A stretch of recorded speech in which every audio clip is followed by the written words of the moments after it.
It's time for more Manifesting Original Rich Bitch Experiences. Each week, we're talking travel, wellness, and millennial musings with a level of refinement. What level? It fucking depends. I'm your host, Ava Bilkey. Welcome back to the More Pod. I don't know if you know this, but solo travel is trending. Solo travel is on the rise, and I love to see it. So, for today, I thought it could be helpful to share some tips for first time solo travelers.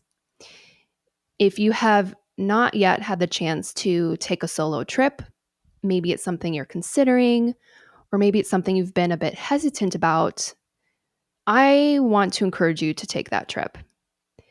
And I want to encourage you to take that trip because I've been traveling solo for a while now, and I can say with a full chest that it is the best way to travel. To be able to spend time in your own energy in a place that you've been wanting to go to and have the freedom to do whatever the fuck you want is such a gift. If you could pack your bags today and get on a fucking flight, I'd tell you to do so. Let's talk about some tips for solo travel. And I also just want to speak into this popularity for a minute. There has been a significant increase in solo travel over the last few years now. When we look at the stats, they vary, but between last year and this year alone, there's been like a 30 to 40% increase in solo travel, which I think is phenomenal. The solo travel trend is more popular with millennials and Gen Z. I think this is really due to the fact that we are more independent generations. We don't really rely on other people. We don't rely on societal timelines. We're really out here doing our own thing. And so I love that this is trending. If you look at the time frame, I think that this is also a reaction to the restrictions that we felt over the last few years, going from a place of being literally locked down and confined and told that we couldn't travel to now being back in a state where travel is safe. I think this too has probably fed the trend. I'm not surprised because it's really a reclaiming of the freedoms that we actually lost over the past few years. So I really think this trend and increase in solo travel is due to our generations just being more independent and being born with a healthy level of YOLO and the need to really reclaim our freedoms and take control of our own lives. When I think back to my first solo trip, for me, it actually happened pretty young. I was about 23 or 24, and my employer sent me from Minneapolis to Brussels, Belgium, on a work trip alone. And as one of the youngest employees in the office, I didn't want to make it a big deal. I was like, I got this. I'm going for it. International, passport is in order, all expenses paid trip to Brussels. I did the damn thing. And in some ways, I kind of felt like I had no choice in the matter, right? I was just kind of pushed into solo travel. I jumped off the deep end, kind of. But I swam and I survived and I thrived. In a lot of ways, I think that being my first solo experience made it easier because it was less of a choice. If my first solo travel experience had been a leisure trip, I think it would have taken me a lot longer to feel comfortable. So, as somebody who has taken numerous solo trips since, both for work and for pleasure and for the pod, I would love to share tips for solo travel. And I want to share tips when it comes to planning your trip, safety, and really maximizing your enjoyment. So let's get into it. When it comes to planning your solo trip, research is key. And the first area of research that is going to be important is obviously the destination. It's important to choose a destination that is a combination of fun, safe, welcoming to visitors, and also just someplace that you really want to fucking go. So, if there's somewhere you've really been wanting to explore for a while and you can't corral your friends, like the trip doesn't make it out of the group chat type vibe, first of all, find some new friends, but second of all, go by yourself. On an international trip, the first thing that you should consider is languages spoken. So, if you're someone that's a little nervous about your first solo trip, I would recommend going to a country that speaks English. England is a great option for this. You could also check out Ireland, Canada, Australia. All speak versions of English, and that will make your trip much easier from a communication standpoint, from a transportation standpoint. A lot of stress can be minimized and removed by choosing a destination that speaks your first language. After that, if you're like, meh, I don't know, what are the next options? You could also look at where are the safest destinations. You could check out the Global Peace Index. That's a great source that ranks countries on an annual basis in terms of safety. Iceland is currently ranked the most peaceful country in the world. And so that makes it a great option for solo travelers. I also think a lot of the Nordic countries rank high, so you could consider places like Denmark. Other really safe countries are Spain, Costa Rica, Chile. I mean, pick your vibe. There's lots of places you could go, but do consider the languages spoken, the overall safety, and just where you really want to visit because this is all about you. After you research your destination, you'll want to research your accommodations. And again, this is another place where you have a lot of options. So, consider whether you would feel best staying in an Airbnb, if you want to stay in a room in someone's Airbnb, if you want to stay in a hotel, if you want to house sit. Really, this is up to you in terms of what would make you feel safest. So maybe you have never tried Airbnb and you're like, I don't want to do like 100 new things on the solo trip. That's fine. Just stay at a hotel. Or maybe you want to live with a family and rent a room in someone's house. I mean, it really just depends on how you want to spend your time and which of these accommodation options would make you feel most secure. Regardless of what you choose, you have to read the reviews. Reading the reviews, whether it's a hotel or an Airbnb, is so, so important. Read the reviews, look at the overall rating. What are people generally saying about this place? Are they having a good experience? Are they having a bad experience? The reviews will tell you everything you need to know. Don't skip that part.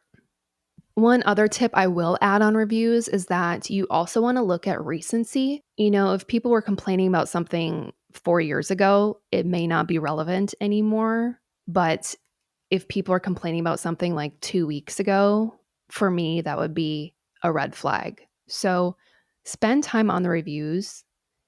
As somebody who worked in the hospitality industry for many years, the reviews will tell you literally everything you need to know. You can't go and make housing accommodations based off of, the image that the hotel or the Airbnb creates for themselves. You have to look at what other people are saying. Once you've chosen your destination and your accommodations, there are a few things that I think you should be aware of when you're packing. So, when you're packing for a solo trip, it's not that much different than packing for a trip with friends or family or your partner. But what I will say is pack only what you need because you are the one that's going to be carrying your bag, bitch. Nobody else is going to be lifting your suitcase up a flight of stairs, onto and off of a train platform, loading it into, you know what I mean? Like you have to be responsible for your own luggage when you're traveling solo.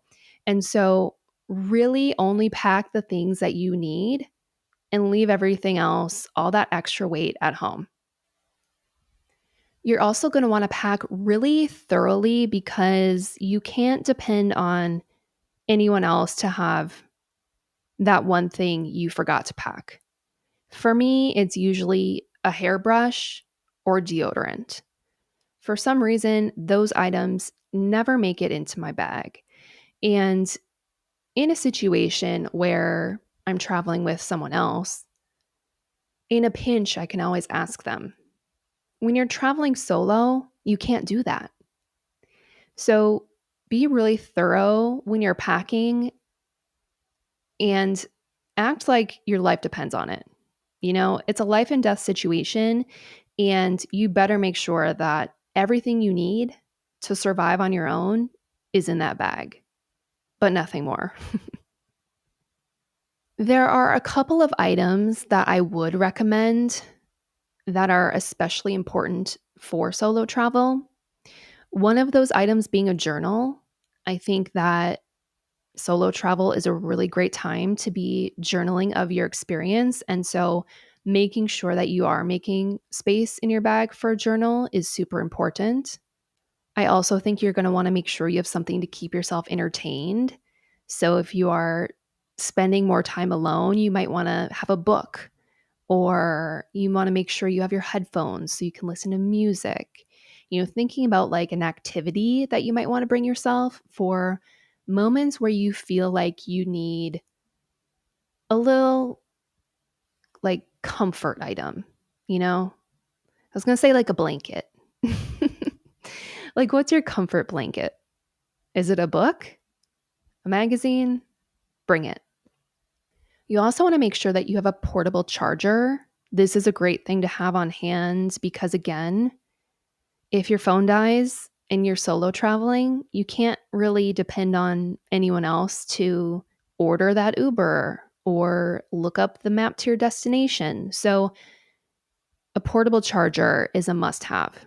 There are a couple of additional items that kind of fall into the safety category, and I'm going to talk about safety next. But if you feel like you want some extra protection while you're traveling solo, having a personal safety alarm, basically like a panic button, can be a nice add.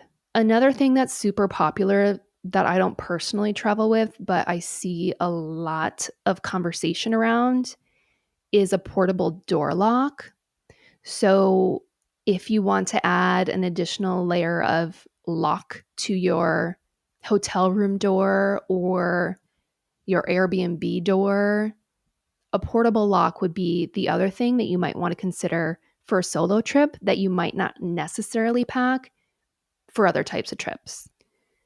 So that really covers the planning aspects of your solo trip. Now, when it comes to staying safe while traveling solo, I need to preface this with where I'm coming from on this topic. I do not live my life in a place of fear.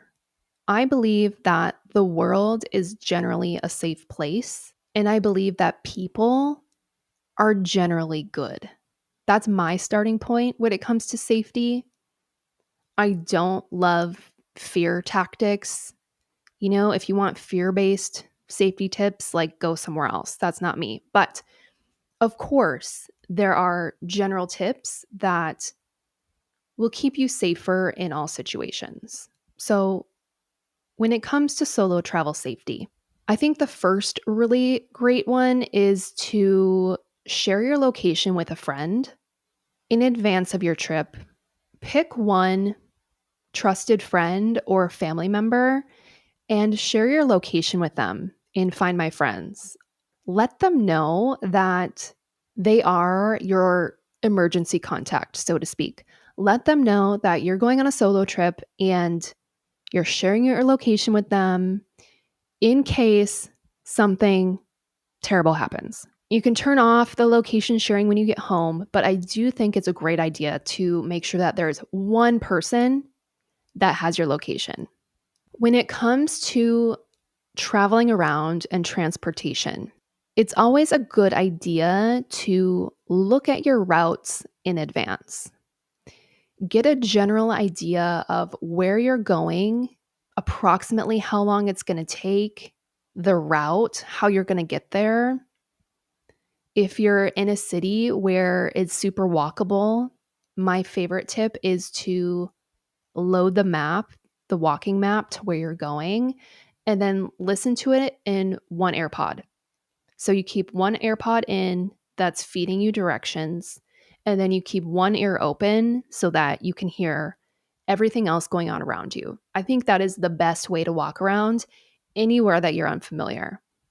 If it's a situation where you are getting in a car, if you're choosing to get picked up to go somewhere, I think it's great to use rideshare based apps. So, looking at a Lyft or an Uber or the country that you're visiting's equivalent to those apps. Like in London, for example, it's Bolt. So, you've got to figure out what the app is, where you're going. But I love this option because you're creating sort of a digital footprint of where you're going.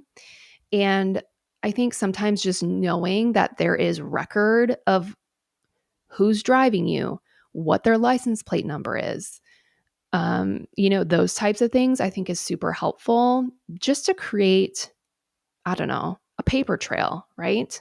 If you're traveling in a country where they don't really have ride apps, I would do some research on the safest way to arrange transport. When I was in the Dominican Republic a couple of years ago, I found this really great taxi company. I think it was called Santo Domingo Taxi, and they help arrange travel.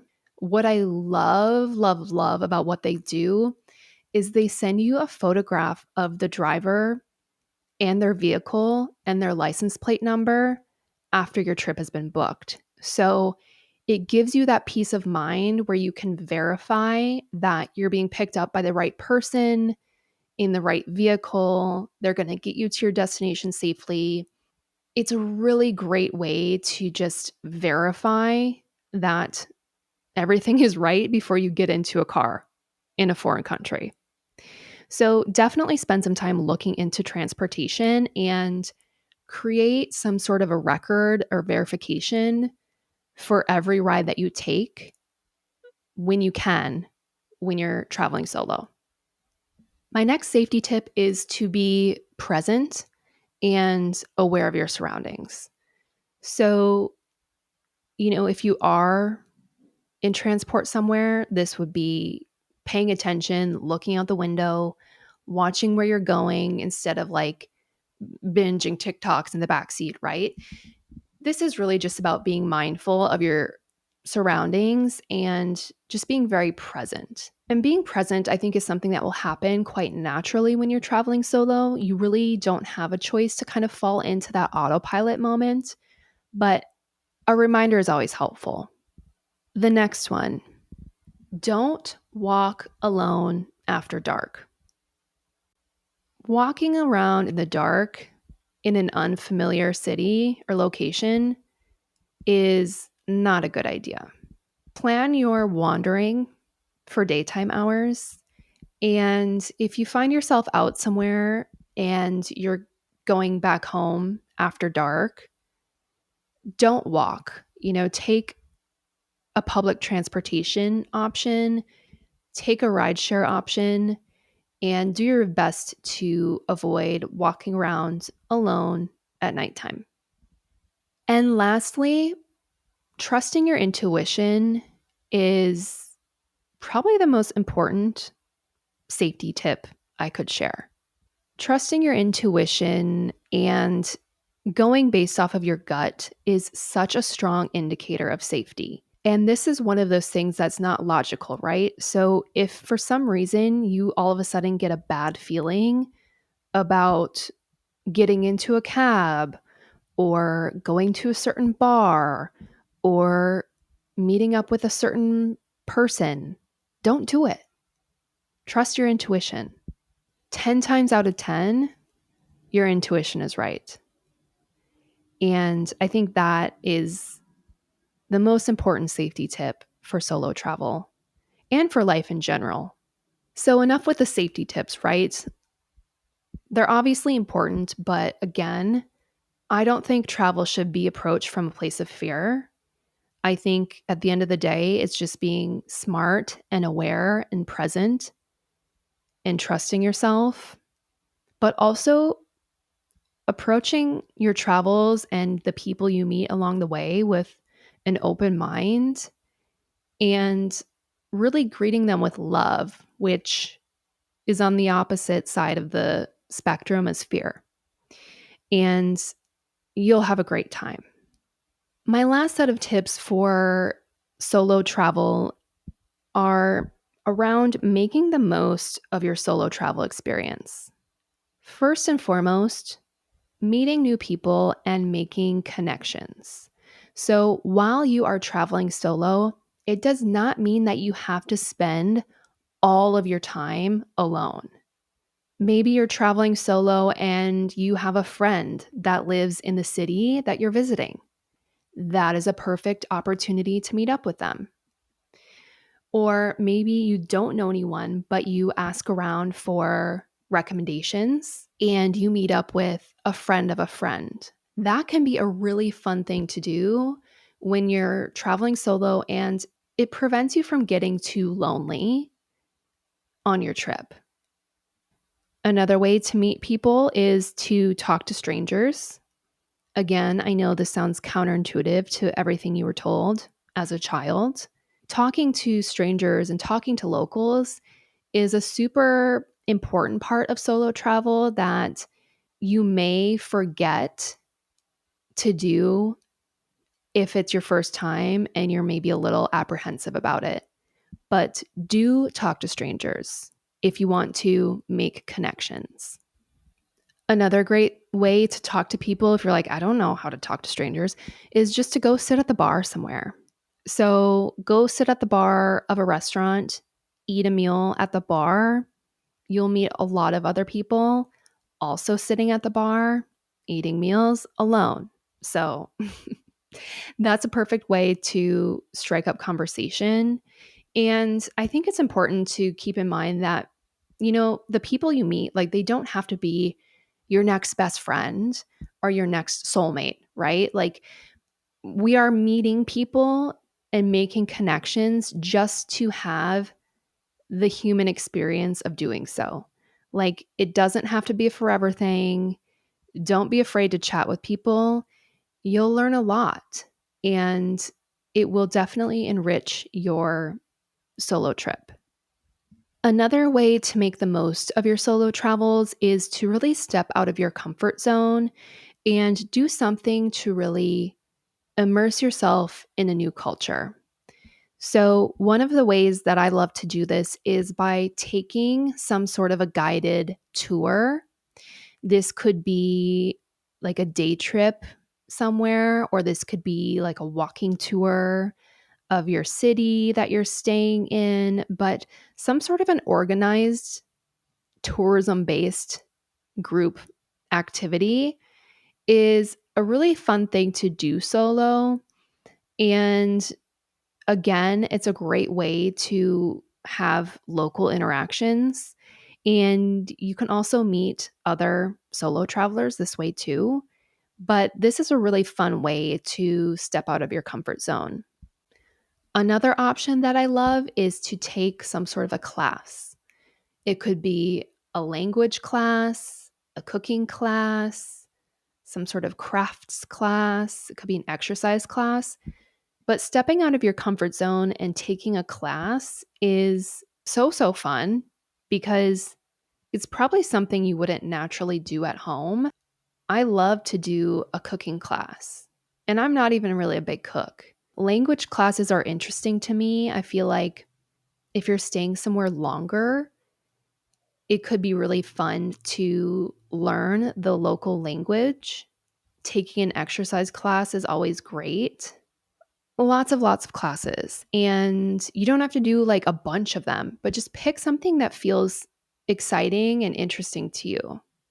Another great way to really step out of your comfort zone is to attend some sort of a meetup. So there are lots of different meetups for digital nomads, for example, or for solo travelers in any given city. So, if that sounds like a fun option to you, you could do some research on what types of meetups are happening while you're in town and just treat it like a networking event. Like you never know. You never know who you'll meet. Maybe you'll meet no one, but either way, going out of your way to do something new and not just kind of fall into like maybe sitting in your hotel room, which could be tempting, especially if you're a little anxious or nervous about your solo travels. Don't fall into just sitting in your hotel room because that's not going to be fun. That's going to be kind of like torture.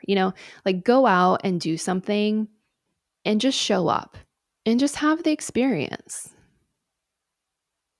You've got this. My final tip for making the most of your solo travel experience is the best tip, which is truly just to embrace the freedom of solo travel. The best part of traveling alone is the fact that you can do literally whatever the fuck you want. There's nobody you need to compromise with. If you want to sleep in late, if you want to get up early, if you want to have a certain type of food for dinner, if you want to stay in and watch a movie, if you want to go out and take a class, you call all of the shots on this trip. And that freedom is so lovely. I want you to embrace that fully. Keeping a journal of how you're feeling when you are somewhere where you have nobody to answer to is also a super important piece of solo travel in general, because I think it gives us an opportunity to try on parts of our identity that we may not feel fully safe to explore or express when we are at home, when we are around people that we know that have certain perceptions and expectations of us. Really just going with whatever feels good to you and embracing that anonymous nature of being somewhere where you're probably never going to see these people again, right? Like nobody knows who you are. Nobody knows what you're normally, quote unquote, like. And really just letting yourself have that moment of self exploration and growth is so important when it comes to gaining the most that the experience has to offer. And lastly, when it comes to embracing the freedom of solo travel, just having the best fucking time. Life is short. If you're of the YOLO generation, you already know, but really living life to the fullest, going somewhere that you've wanted to go, not waiting to find the perfect travel partner or like saving a destination for some future honeymoon, like just living in the moment and doing whatever the fuck it is that you want to do because life is short and tomorrow is not promised. And at the end of the day, you are what you have. Don't wait to explore. That is the best advice I can give. Live your best life. So, with that, those are my tips for solo travel when it comes to researching and planning your trip, some safety tips, and also really maximizing the experience and making the most of it. Let's get into this week's Love It or Leave It. Let's see. Oh, what I'm loving this week is the Bridgerton story spinoff. I don't know if you've heard of it, but it's called Queen Charlotte. And it's basically the prequel to Bridgerton. It came out over the weekend and there's 6 episodes. I've seen 5 of them. I have 1 left. It is really good. I was worried for a minute because when shows do kind of little, tangents here and there, they can either be really good or just absolutely terrible. But this is a true offshoot of the Bridgerton brand. So it's produced by Shondaland. It has the same actors. It has Julie Andrews is in there doing her Lady Whistledown narration. It bounces between like quote unquote current day and basically it shows kind of how Queen Charlotte came to be how she is in the current seasons of Bridgerton. And it also follows Lady Danbury and Violet Bridgerton. So it's really cool. It's great. If you love Bridgerton and you need something to hold you over till whenever season 3 comes out, check it out. Highly recommend. What I'm not loving, oh my God. I was violently ill for 24 hours earlier this week. I don't know if it was the stomach flu or what was going on, but I just woke up one day and almost fainted in the shower. And then I spent the next 24 hours like not being able to eat anything. It was insane. And in oversharing this with my friends, there are a few theories that came to what could have explained this. The first theory is that it was norovirus. Apparently, norovirus is going around. So, okay, well, that's possible, I guess. Another friend's theory is that the drinking water is compromised and I'm sick from hydrating. That's another theory. And the other one is that it had something to do with the full moon eclipse that we all just survived. And this theory is interesting and pretty plausible because apparently this eclipse was taking place in my 6th house of illness and physical health, and that tracks. I don't know what exactly I learned from that experience, but I'm just happy to be eating food again. So, we're loving the Bridgerton spinoff, Queen Charlotte. We're leaving the stomach flu / eclipse in the rearview mirror. And we are absolutely embracing solo travel. So, if you are planning a solo trip, if you're getting ready to go somewhere, I want to hear about it. Let me know if you put any of these tips into practice. I would love your feedback on how it went for you. Send me a DM, drop a comment in a review, and have the best time. Summer's coming up, so just saying, it's the perfect time to take a little solo trip. Live your best life. Thanks for listening. As always, I really appreciate the time you spend with me and the podcast every week. I hope that you have an awesome week, and I'll talk to you soon. Bye. Listen to the More Pod every Wednesday as I share the things that make me more me and discover a thing or two to make you more you.